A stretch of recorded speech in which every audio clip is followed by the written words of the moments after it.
I know, yes. Okay. I'll come get it. I just realized today, but I'll Not a come get it later. Okay. This is the book. Well, if you're on Zoom or you're on Facebook, this is the book. You should get the book called Chabad 487. Wait, I have 18, but mine is blue. Oh, because celebrating 18 years. Okay. Book 66. I have book 66. Is that 67? So that's 67. Okay. I'll come get it today. Okay, so there's a picture. The class starts off with a picture. It's on page number. What page? Page number 21. 21. 21. Let me see. Let me see. No, we're going to look at page 23. Page 23 is a picture. It says, you're making it difficult me to be a parent. I always imagine I would be.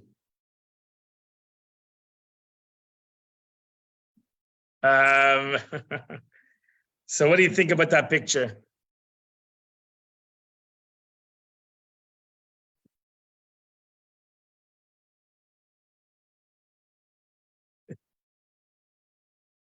That's right. But don't we all say the same thing? We are disappointed.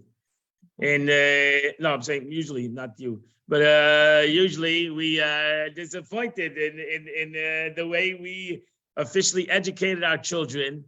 And maybe they didn't come out exactly 100% the way we wanted it to come out. So really, the truth is, this class is about education. It's not only about education. It's about the mitzvah of educating your children, your grandchildren, or students in general. But it's also about maybe about the way we should look on others and the importance of education of others. Because what do we want to accomplish by educating others, reaching out to others and educating others? What do we want to accomplish really by educating our children or educating our students or helping somebody? What are we trying to accomplish? They should be like us or they should be like them. Really, right. You're trying to educate the children to be like you, or you're trying to educate the children to be the best situation of themselves.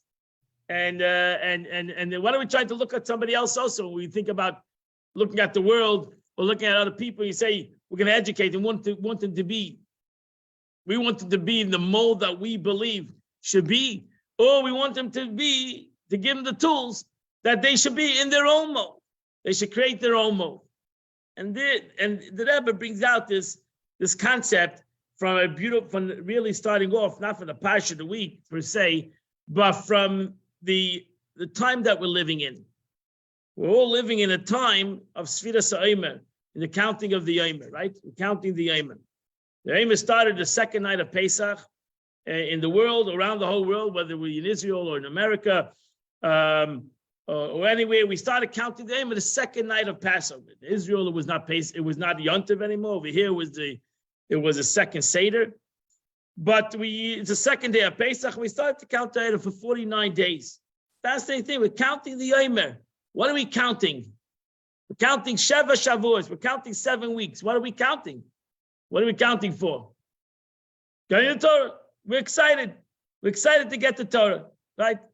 The Torah was given 3,000 years ago, and we continue to count today to get the Torah. It's like, imagine, it's like an anniversary, right? Every year, we understand it. There's an anniversary every year. Every year you're married, you're 50 years, 60 years, whatever, 120 years. Every year you have an anniversary. Do you count every year? Do you count every year? Oh, today is 10 days to the anniversary. Today is 11 days to the anniversary. Today is 9 days to the anniversary. Today is 8 days to the anniversary. Why? Because it's not important how long it took to get to the anniversary. The importance is we had an anniversary. We got married. That's the importance, that we got married. Why 7 weeks when really the importance is that we got the Torah? That's the day we need to celebrate, and that's the day we actually celebrate Shavuos. But why would we go and count? Why do we need to every year count to Shavuos when it's really about Shavuos, not about the counting? right? So it's a general question, and we do this every single year. We count the days. And really, we have to understand, what is that? What is the meaning of the counting every year that we're counting the days? Every year we're counting up to Shavuos. We know exactly what we're counting up towards. We're counting up to Shavuos. That's one of the reasons why you don't make a Shechayanu on Sfiras Ha'omer. There's no Shechayanu on the second night of Pesach. You didn't make a Shechayanu on this bracha, on this mitzvah. Why? Because the mitzvah is only what's called a Achana mitzvah. The whole counting is for the Shavuos. That's the holiday. And on Shavuos, you're going to make a Shechayanu. So you're going to thank God for the day of Shavuos as a Shechayanu, as a special day in your calendar. But today, even when you started counting, the first counting, you didn't make a Shechayanu on this mitzvah because it's called Hachana mitzvah. It's really called a preparation for what you're counting for. So today was the 21st day of the Yom. Today is the 21st day of the Yom. We know that we have another 28 days to go. So we're 28 days, a couple weeks behind. So the Rebbe is going to talk about this, so the lesson where we learned that nevertheless, even though the prize is the Shavuos, that's the prize date. Nevertheless, every year we count it over and over again. Every year we're counting these days. Let's go into the pasuk. It says, "You shall count for yourself in the marrow of the rest day, which is the first day of Pesach. For the day they bring the omer as a waving offering, 7 weeks, they shall be complete. And you shall count until the day of the 7th week, namely the 50th day, which shall be bring a new meal offering, and that's the mitzvah." So therefore, the Alter Rebbe in Shulchan Aruch, in the Code of Jewish Law, writes, it's a biblical mitzvah for every Jew to count on the daily basis for 7 weeks, starting from when the Omer was sacrificed, was offered. Sages are taught to count for yourself. It might be thought that the Jewish court who conducts this count, in the same way the Jewish court counts a 7-year cycle, and when the sanctified is 50th year of Jubilee, but count for yourself. V'svartem lachem. The pasuk says each and every one of us needs to count. The congregation and the leaders are unable to count on behalf of the public. Every Jew needs to count 7 weeks. And I said, text number 4, of Mordechai Wolfi wrote, he lived in the 1500s, we do not recite a Shechayanu when counting Sfira. The reason for counting 50 days is because God commanded us to count the 50 days from the Exodus from Egypt to the day we would receive the Torah, as one who's waiting for a designated day when he's scheduled to receive a great gift or something other joyful thing. This person would hope to be anxious for that day to finally arrive. Again, you do count the days when you got engaged, when you decided when the wedding is going to be. You might have counted the days because it's a great moment. You're not doing it every year. Well, maybe you are, but somebody said, "Thank God." This person would hope each day when the sun sets, they count the day gone and bless God. This day has passed, and they're one day closer to the anticipated day. So too God commanded us to count all the days and weeks leading up to this anticipated day, the day when the Torah will be given. The purpose of this is to increase our love for the Torah and to show the dearest it's to us, even the day we left Egypt. It's primary day we anticipated. So even the day we left Egypt, the day that the Jews left Egypt, they started counting it right away. They just left Egypt. They ran away from Egypt, but they ran away from Egypt to receive the Torah. So you imagine that not only they were excited about leaving Egypt, but they were even more excited that they're going to receive the Torah. Therefore, they started counting, which is amazing. It's truly amazing. The Jews just ran away from exile. And what was right away on their mind? That they're going to receive the Torah. which is a beautiful concept. Accordingly, how can we make a shechiyanu blessing when counting the sfira, when the desired day and primary cause of joy, Matan Torah, has not yet arrived? When I make a bracha, shechiyanu v'kimanu v'gyanu l'zman hazeh, it's not l'zman hazeh. It's only the 21 days. Or for surely the first day, it's only 50 days ahead of us. So it's not such a great day. Shem, it's going to be a great day in 50 days. That's why you can't make a shechiyanu. So after all, you only cited a shechiyanu for a joyous occasion. Where there's in Sfira, there's no joy. Thus, we don't recite shechiyanu, the blessing. Actually, there's no joy in Sfira. We know that Sfira is a time of sadness by the Jewish people. For the time of Rabbi Akiva, who his students died on these the first 33 days of the Omer, Lag B'Omer till Lag B'Omer, Rabbi Akiva's students died. 24,000 students died. So therefore, it's a sad time. We don't listen to music. We don't make weddings, etc., on these days. So why do we count the Omer? Why do we continue to count the Omer? Why do we continue to do this? You can understand the Jews, people, when they left Egypt, they counted the Omer. Okay, as I said, it was the first time. But here, we're counting the Omer. 3,000 years later, we're still counting the Omer.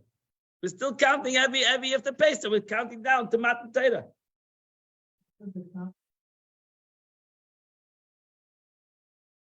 They knew that before they went out of Egypt. God told Moses, you're going to leave Egypt, and you're going to come to Mount Sinai to receive the Torah. They knew that. They knew their journey. They knew their journey. They were counting.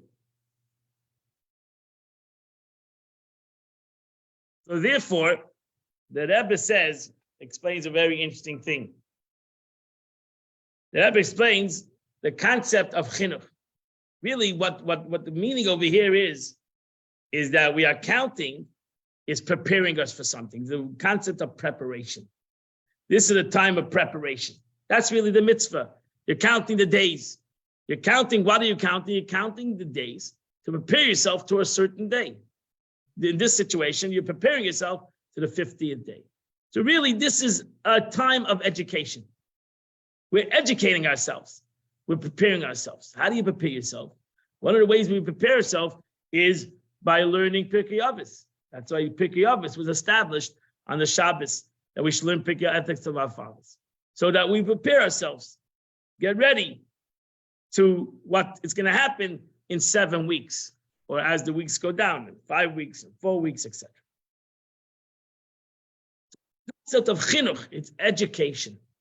What is education? Really, the question is, what is education? When you take it to education of a child, what is the concept of education?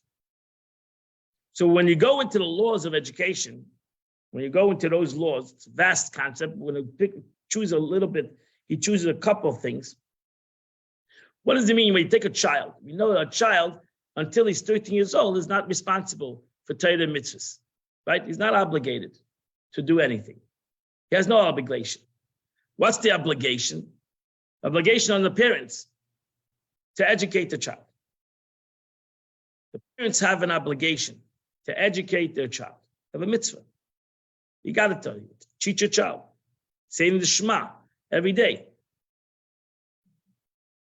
To teach your child, to know the mitzvahs. Man yilbendu, as benechem, you'll teach your children. So we have a mitzvah in the Torah to teach our child.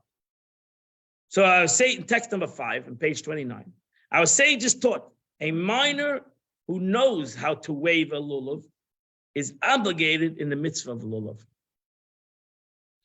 Who knows how to wrap himself in a garment like a tzitzis is obligated in the mitzvah of tzitzis.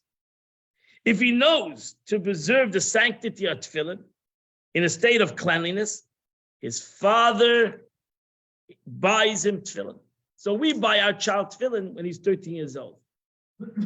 That's why there's a custom by Jews that we start before 13 years old, 2 months before 13 years old.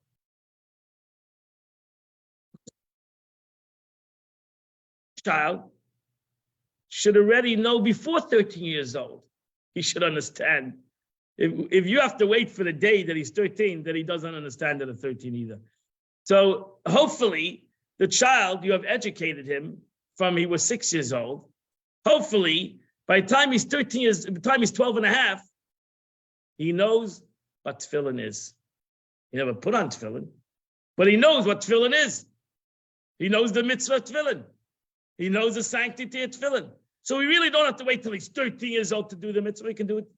We can do the mitzvah before. Really, he can do the mitzvah even younger. If he knows, comprehends the sanctity of tefillin. He can't put on tefillin and go play baseball with it. Means he understands that tefillin is made to pray, to daven, to shul. He has to show respect to it. If he's going to keep it like he keeps other things. Now, once he comes 13, now you don't have, now he's obligated. I don't care if he knows or doesn't know.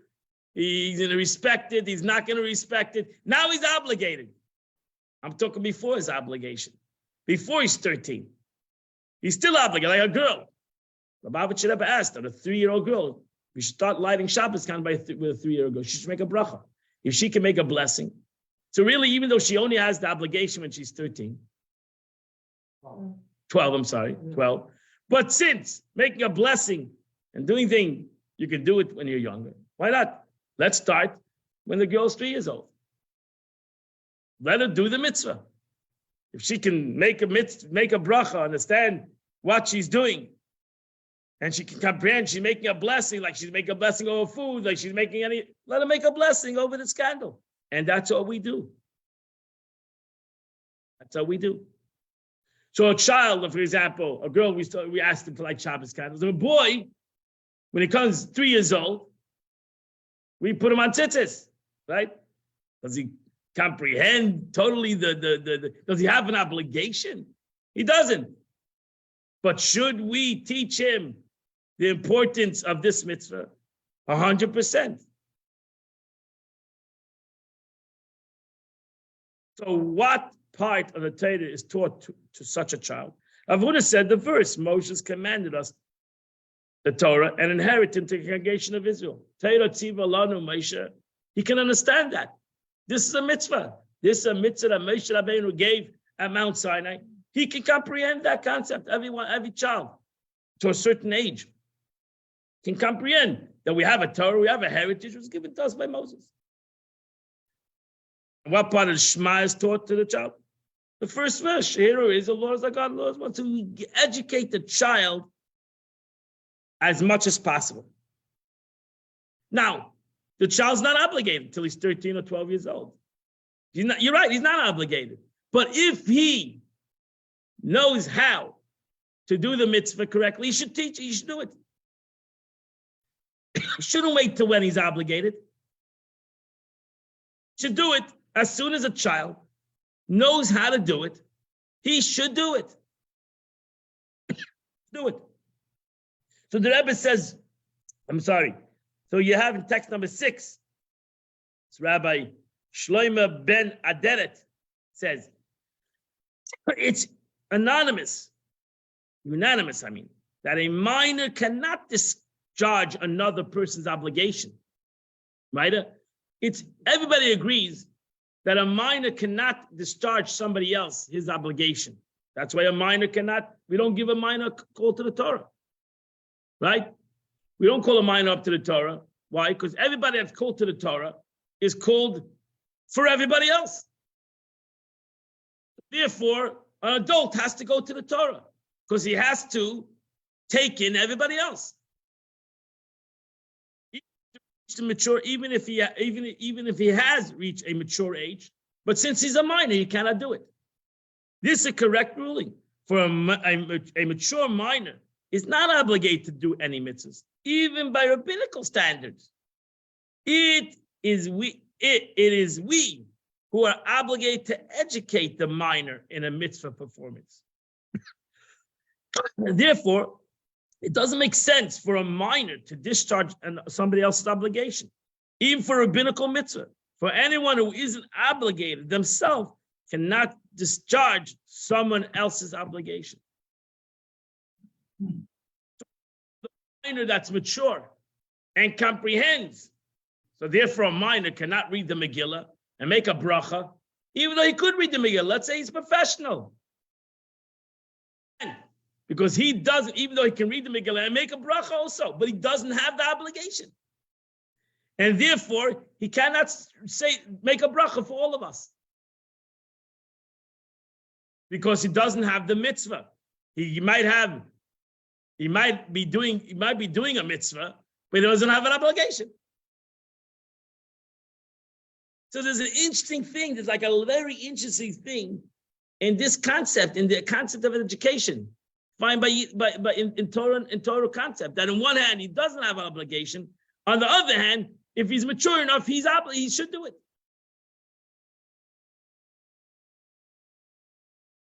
That's why there are communities that a child, in Sephardic communities, that a child will read mafter. A child will read mafter and haftarah, because that's an extra reading. So the first 7 readings, the child doesn't read, and we'll make a bracha. But the mafter, we don't do that in Chabad, but in Ashkenazim in general. But Sephardim do that. They have children, in many Sephardic communities, they have children read the mafter because it's an extra reading. It's the 8th reading, it's an extra reading. You read it already. So the child will read the mafter and he'll say the haftarah. If the child can do it. I'm going to put a child up there that cannot do it. But a child can do it. But why? Because in essence, he can do it. And if he can do it, so why shouldn't he do it? You're right, he's not obligated, but he can do it.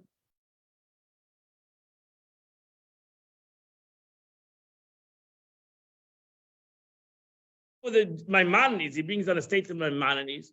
Maimonides says, one is obligated.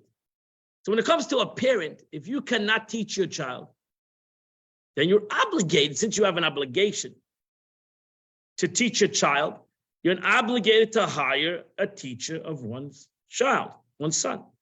While one is not required to undertake any expense to teach somebody else's son, you're obligated to teach your own son.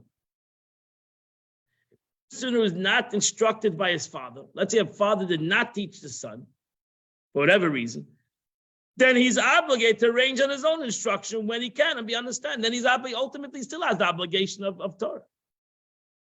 Right? He always had the obligation of Torah, whether he was an adult or was a child. The difference is that the father was obligated as him as a child, and now he's obligated now as an adult to do it for himself. So an adult ultimately can't say, you know what, my father didn't do the obligation, therefore I'm free. He didn't do his obligation, so I don't have to do the obligation. Because why? Because the obligation is on me. As a child, the obligation was on me, in a way. I was supposed to ultimately do everything that I've learned. So I had I had my own obligation as a child to mature, to come as mature as I can, to whatever maturity I can come to. And therefore, if as I'm learning as a child to do something, I should do it. And that's the way you should teach your children. The way really you should teach a child is that he should do it. He should participate. It's not just to teach him knowledge. It's to teach him what to do. He should become a participant. That's why the second a child is, as I said, like a boy 3 years old, you put him on tzitzis. We want him to become a participant. We just don't want to teach him. We want him to participate, even though he's not obligated, because ultimately one day he will be obligated. He's 13. He will be obligated. You know, that's truly, are you guys hot or am I hot? Oh. That's a good answer. You're hot also. We have 2 that are hot. So therefore, the truth is we have these 2 kinds of things when it comes to education. The concept of the father teaching the child, education, to teach my child how to be a Jew, but I really want the child, as he grows up, 3, 4, 5, that what he learns, he should get involved in what he's learning. It should not just be a concept of education, what he's going to do in the future. You know, I'm going to teach my child and tell him, don't do anything right now. I'm teaching you what you're going to do in 10 years from now. Not education. Education is that I teach my child and I tell him, when does it start? Now.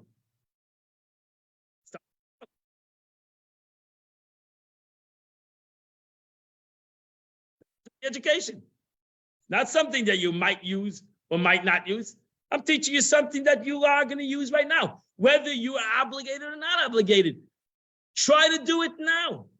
The truth is, why I'm telling you this is important to any education. Education in Torah, whether it's yourself or somebody else. You should give yourself tools when you learn to what to do now. Not learning something for some other time. Collecting, I'm a hoarder. This is not a hoarding place, you know, a place to acquire this knowledge for, I don't know, for some time. Maybe you'll never use it. Maybe you will. No. Education should be what I'm going to do with it now. What I'm going to do with what I learned with it right now. Even though maybe I'm not totally mature to the subject, I could also be an adult not totally mature to the subject that I'm learning, but it doesn't make a difference.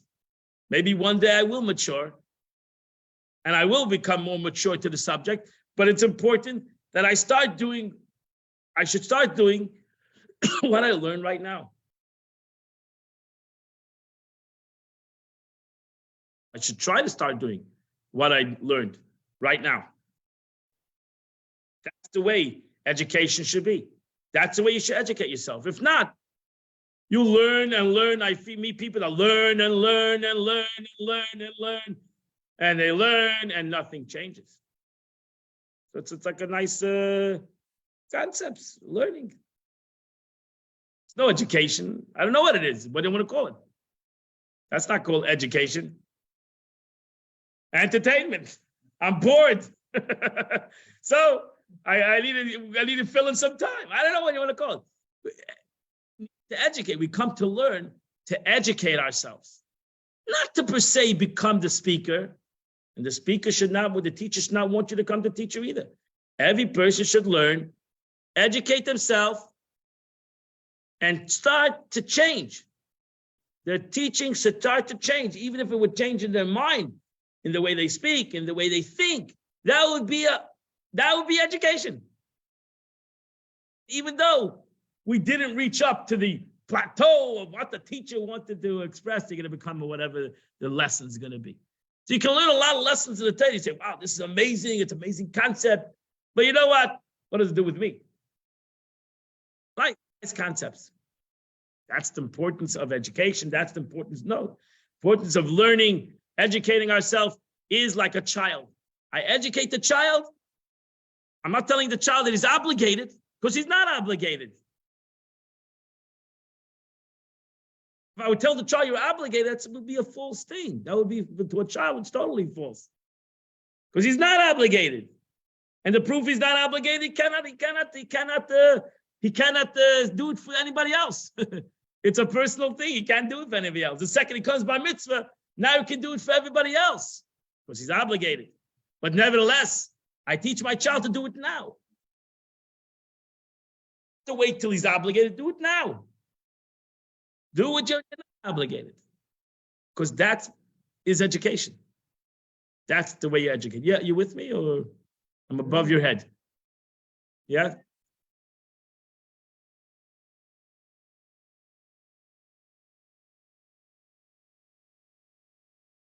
Yeah. I'm not gonna, I agree. I agree. There needs to be something that you do for the world. Because learning is wonderful. I'm not saying learning is not wonderful. But ultimately, it needs to be something that you're going to bring it to a practicality. And you need to start now. You cannot start later.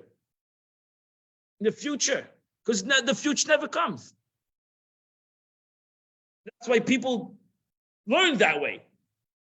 They learn, and they're always learning for the future. When I'll be this, when I'll be there, maybe when I'll be in a different situation, maybe when I'll be more mature, maybe I'll be more holy, maybe when I'll be more religious, maybe when you know what? That you'll never educate yourself. You'll never have the concept of education.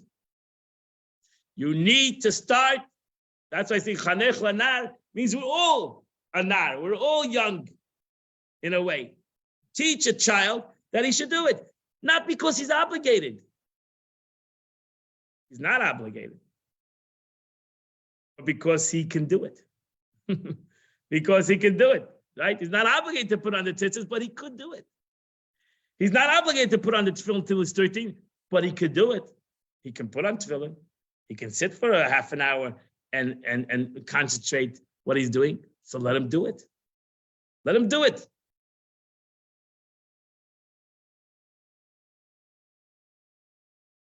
It's an important concept. If you comprehend this aspect of what meaning of education. Therefore, the Rebbe says that ultimately we do find certain things, even though in general, a child cannot take the obligation of an adult because he's not obligated. So he cannot take an obligation, but he's not obligated. But since the truth is that if he can do it, then he should do it. Then there's some kind of an obligation. Therefore, there are places, every rule has an exception. And there is even in this law an exception, where we find an exception where a child could take the obligation of an adult. Yeah. Look at the statement 37b, page 31. In so much as a father is scripturally obligated to teach his son, it may be suggested that a scriptural obligation relies on the minor as well. And the proof is two proofs. The proof is the second the minor becomes an adult, 13 years old, he's obligated to teach himself. He's obligated to teach himself. There's no concept that since your father didn't teach you, you don't have to learn. That means there was some obligation upon the child, but it was not his total obligation. It was the parent's obligation. The Torah put it on the parent.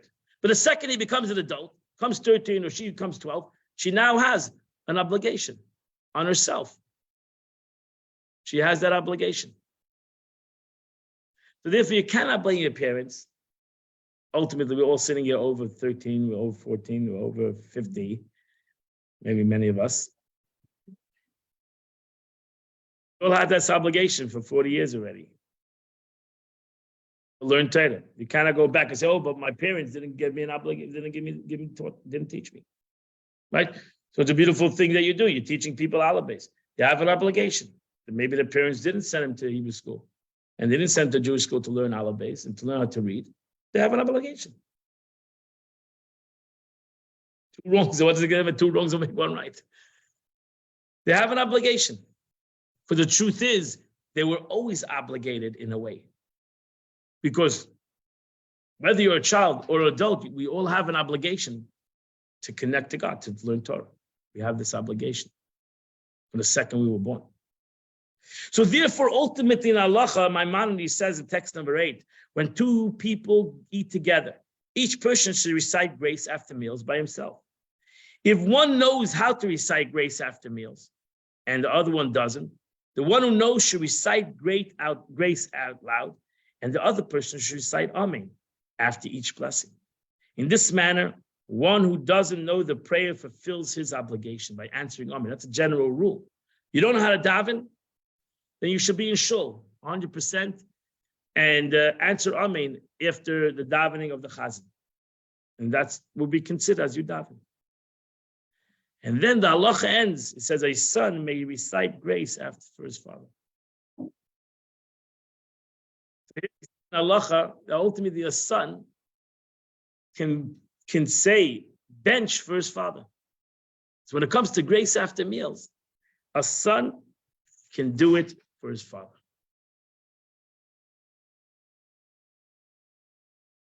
So the Rebbe asked a question on the Rambam.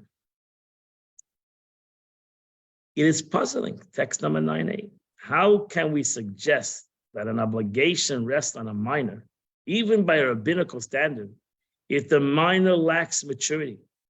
As a Talmud of Psachim says, an obligation for a minor? Can you obligate a minor? A minor is not capable to be obligated. He doesn't have the maturity.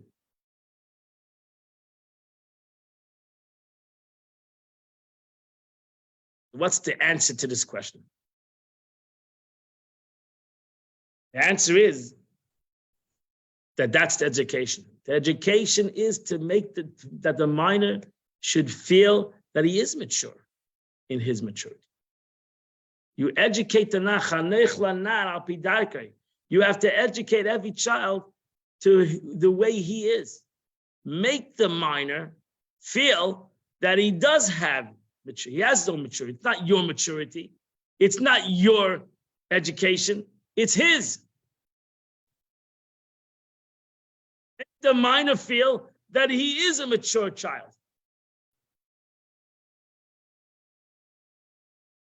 He's following direction. That's not education, that you just follow direction. The minor should feel that he's following his own direction.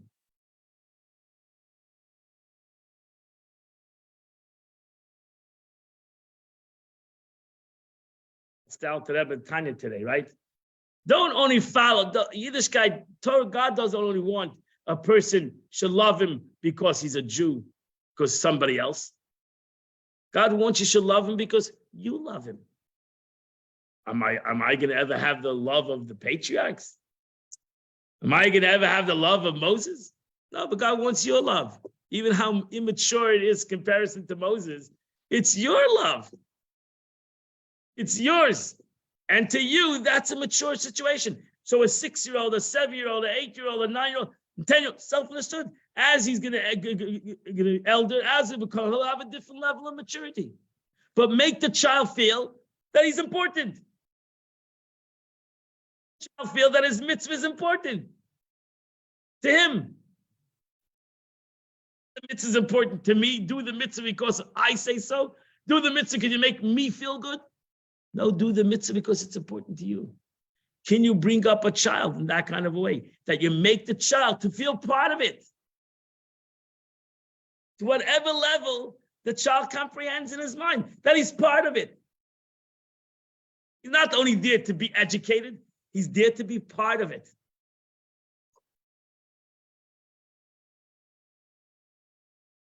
To make children, or those who act like children, to be made to feel part of it. You're not just there to learn. You're not here to learn. I'm the educator. You are the educatorless. And I'm going to teach you something that you don't know. I'm hopefully trying to impress upon you to become part of this knowledge. Take your own knowledge, become part of this seichel. That it's yours, it's not mine. It's yours. You getting this? So the Rebbe says in text number 9b, let us understand the role and part the minor plays in the mitzvah of education. He's not just an actor without whom the father wouldn't be able to fill his mitzvah. Father has a mitzvah, okay, Baruch Hashem, he has a son, he has a daughter, he has somebody to, now he can do my mitzvah. I have a mitzvah to teach. Oh, Baruch Hashem, I have my child, I can teach him. So the child is there to do the father's mitzvah. The Rebbe calls him like an actor. Rather, the son is the subject of the mitzvah of education. As the mitzvah is for the minor. It's not about the teacher, it's about the child. Therefore, the father cares about the child, hopefully. the teacher cares about the student. It's not to prove that he can educate. It's that the child can be educated. Is that the student can be educated. The student can learn. That's why ultimately the ultimate teacher says, I've learned more from my students. My students taught me.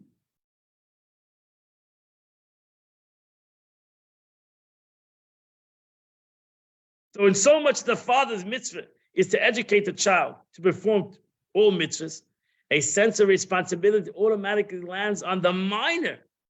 And that renders the minor a responsible party because he is the responsible party.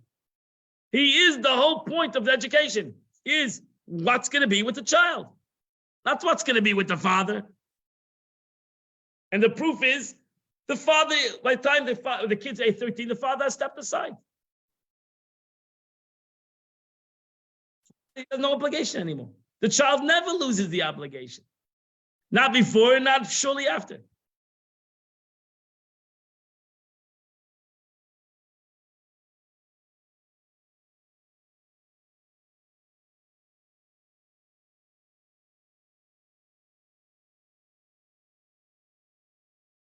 Thank you that I got rid of this.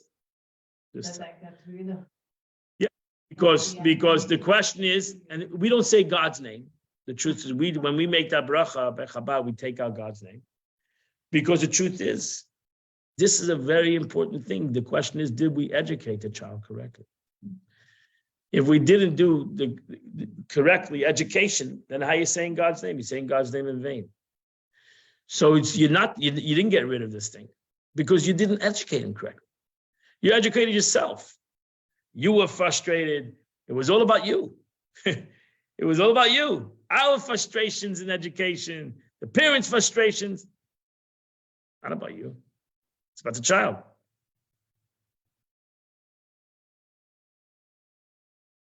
I need to educate my child in caring for the child.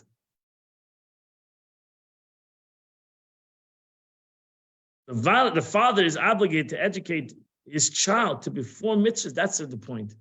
He wants a child to become a better person. He wants a child that the education should fit in the way he's going to live his life, whether it's mitzvahs or being a mensch, etc., etc. It's the child. So though the minor mitzvah performance is outgrown by the father's obligation, it's the fact that the mitzvah performed by the minor that carries out the command. As such, the minor is rendered a responsible party, so much so that the minor is able to discharge an adult's obligation in certain situations, as you just mentioned, in making a bracha achrona and making blessings after the meal. That's the beauty. If you understand that concept, you can understand that concept in education. And again, whether it's education of your children, you have your children already adults, but education and I believe it's education yourself. It's really about education yourself. What are you using with education? The Rebbe says that's why it is critical, education. You shouldn't think that the end game is what is critical. What is critical is your education, is whether it's education of a child or your own education. Don't think that the middle rung or the beginning is not important. Oh, it's only hachana, it's only preparation. Oh, it's not important to teach the kid how much you're going to teach him or not. What's the difference? When he'll be 13, he'll be obligated. So why is it so important the first 13 years of his life? He's not obligated anyway. So therefore, let's wait. Let's wait. What's the rush? We'll wait for a year before his bar mitzvah. We'll wait for 3 months before his bar mitzvah or your bris mitzvah. Then we'll wake up. Oh, he's got a bar mitzvah.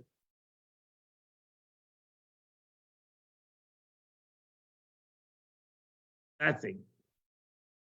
That's because we did done a disadvantage to the child. Not forget about we have done a disadvantage to ourselves. We've done a disadvantage to the child. Not we didn't give him, we haven't brought him up in a way that he can choose anything, that he can think in a certain way or not. We haven't given him any tools.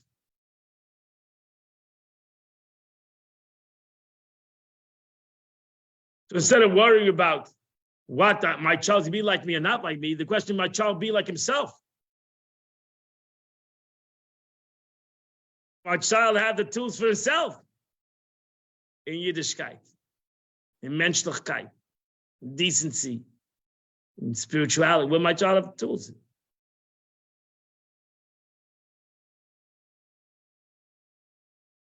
That's what the Rebbe says in text number 10. Look at the wording of the Rebbe over here.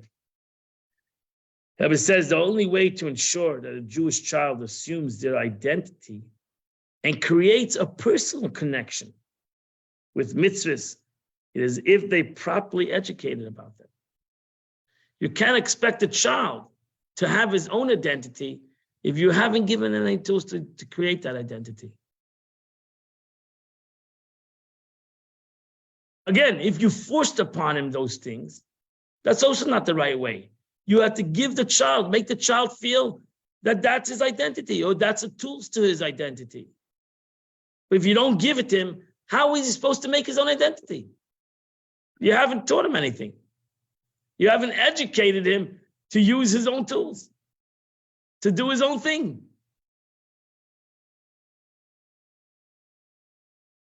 This is the line with our discussion here, namely that the mitzvah of education renders the minor a responsible party. It's important that that my education starts when the child is not responsible, because that is the responsibility. I'm giving the child the tools and the capability to make his decisions. It's ultimately going to be the child's decisions when he becomes an adult, but I'm giving him the capabilities, the tools, the education.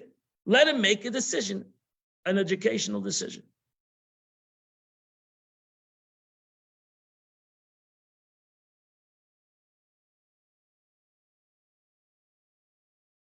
So to you also, you need to all make educational decisions. Don't make those decisions on the past or the way it was in the past or not where it wasn't in the past. That's not an educational decision. That's the way we learn. We learn so that in the present, we make educational decisions. Now we make educational decisions because we have the tools. We taught ourselves the tools of making educational decisions. Whether it's going to be a right decision or a wrong decision, let's say in the Torah, but it's an educational decision. You're mature. Tell me, I've done something, okay, that's what I did in the past. That's not an educational decision. That's an emotional decision. Because I think I'm supposed to do this right this present time. I think it's the right thing to do. Okay. Education, that's not an emotional, I can't argue with an emotional thing. We can argue on an educational thing. And that's why learning never ends. That's why education never ends. It doesn't end when you're 13 or 12. Now you're obligated to educate yourself. Because you're going to continue to grow in knowledge. You're going to continue to grow in maturity. And you're going to continue to educate yourself.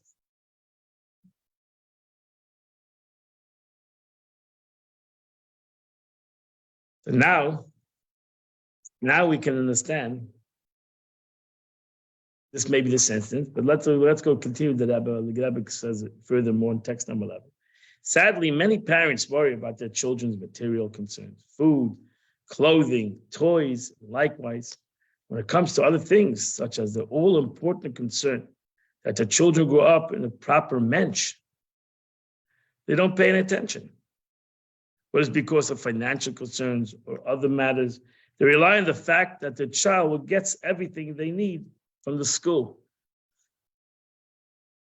We know that the school doesn't always teach menschlichkeit. It's not on their.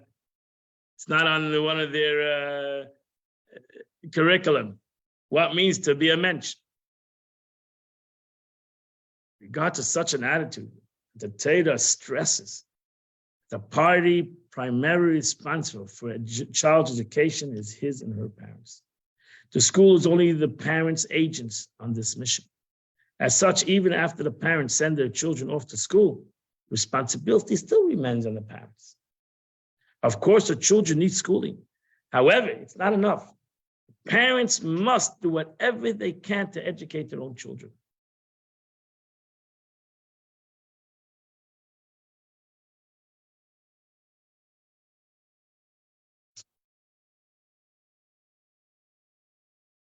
Schools focus on knowledge, and that's a wonderful thing, and that's a good thing. School is focusing on what the child will do in the future. Again, school is focusing on what the child will do in the future. That's all the school is worried about. What the child would do in the future, not what the child is doing in the present. They do focus. And yeah, but they need if they would focus on what it means to be a mensch, they wouldn't have to focus on bullying. Because you need to focus. The problem is, why is there bullying? Because there's no menschlichkeit. So they need to focus on the concept of human decency, respect of one another, help to one another, not to hurt one another. What it means to be a mensch, even in Jewish schools. That's nothing to do with public school. That's why we were always taught that it's called Torah. So you walk in the yeshiva, in my school, whenever I walked into the building, in every school, in every class, there was a sign, it's called Torah. Respect comes before the learning of Torah. Being a mensch comes before learning. And there was in your report card, you got a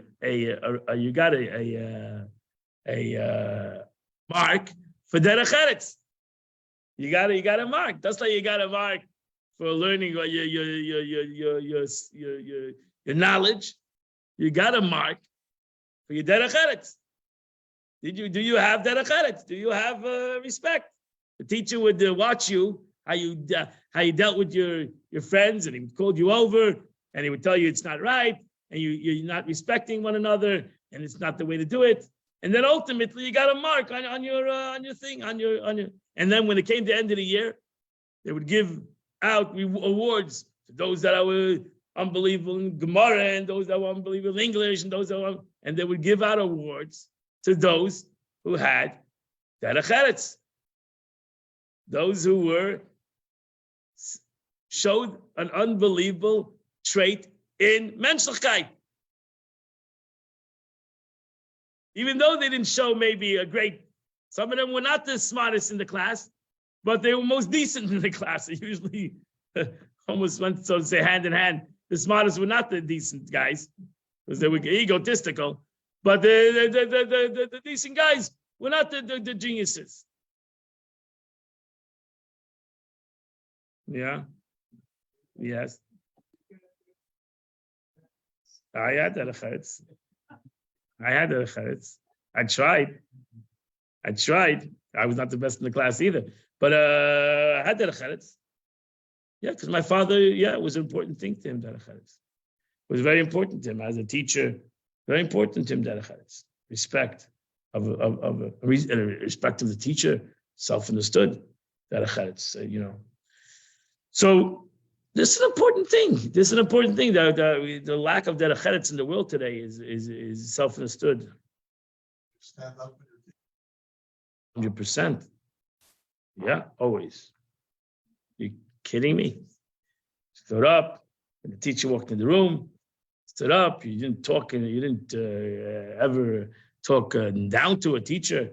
That was the worst thing you can do.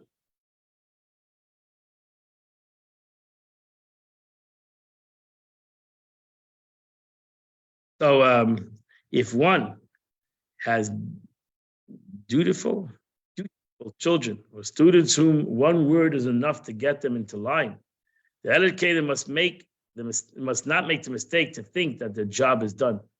Even in such a situation, the educator must work hard at their job to the degree that the Torah can label it hard work. It's not easy to make sure that our children, are brought up with derech eretz,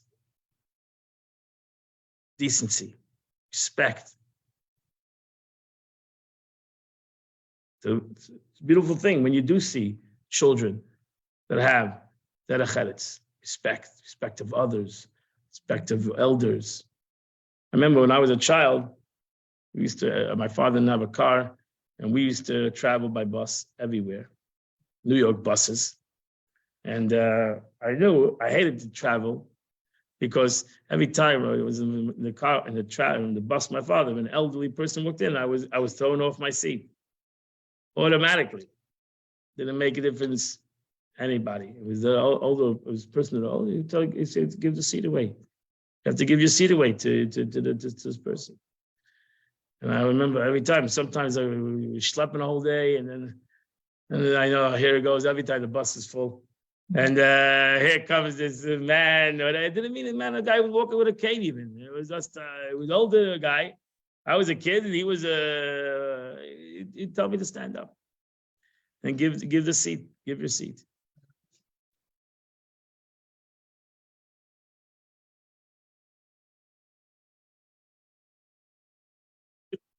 So that's gorgeous. That is it. That is life. That's beautiful. So the Rebbe ends off. Text number 13, that's going to end the class. Parents' primary dedication ought to be to provide their children with absolute, robust Jewish education.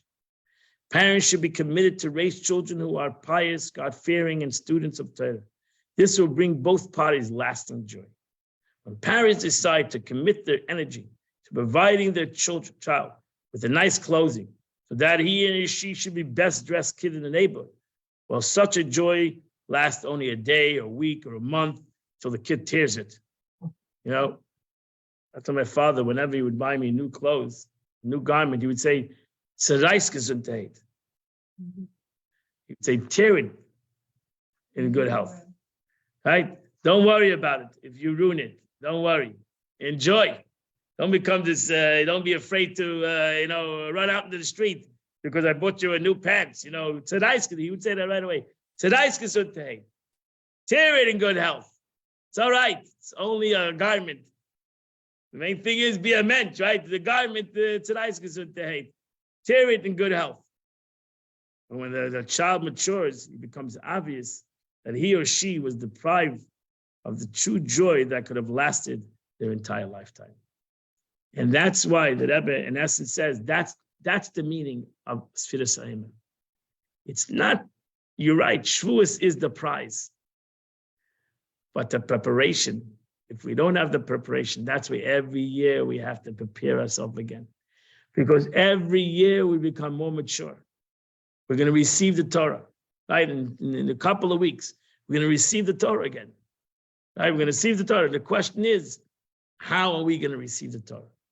How are we going to prepare ourselves to receive the Torah? This preparation, this education is not just, we're learning something that we're learning something now, because what we learn now, the way we prepare ourselves now is the way we're going to receive it later. So the preparation is not just a preparation. The preparation that we do is part of the receiving of the Torah. Like education is part of what the child will ultimately do and receive when he's 13 years old, when he gets obligated to do what he's supposed to do.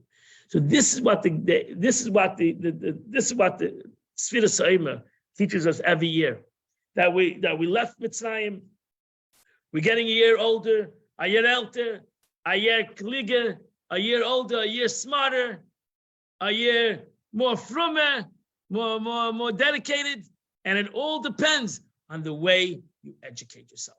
It all depends on the way you educate yourself, not the way you're going to do it. Because the way you're going to do it is going to be on the way you educate yourself. And the more you can educate yourself, the more you educate yourself that you're part of it, not that you're just educating knowledge. The more that you educate yourself, that the education brings you to be part of the concept, then when you receive the concept, there'll be a true concept, there'll be an everlasting concept. But if you don't educate yourself, you just give a child at 13, like you give a child at 13, here, you became an adult. Say a good speech, And, I take it by myself. Yeah, it's all nice. You prepared a good speech for him. But it's not a reality because you haven't educated him. You haven't educated him. Haven't given him the tools. So therefore, don't put aside education as being something that is really the prize, is the action. The education is very important. And therefore, it's important, the learning, something you come to learn every week. It's important the way you learn. It's important what you do with your learning. Hopefully, every time you learn, it brings you a step closer. It brings you to more understanding, to more change, to thinking different, to ultimately doing slowly things different. And then when you'll do it totally different, there'll be a totally different reality. So I wish you all a great journey in your education. May we continue our education and continue to learn every single day. And may the learning ultimately affect us and give us true joy, not only to ourselves, to our parents, to our grandparents, to the Eibishter, because we have done it correctly. We have educated ourselves. Wonderful and beautiful and happy and healthy day. Did that exactly in an hour.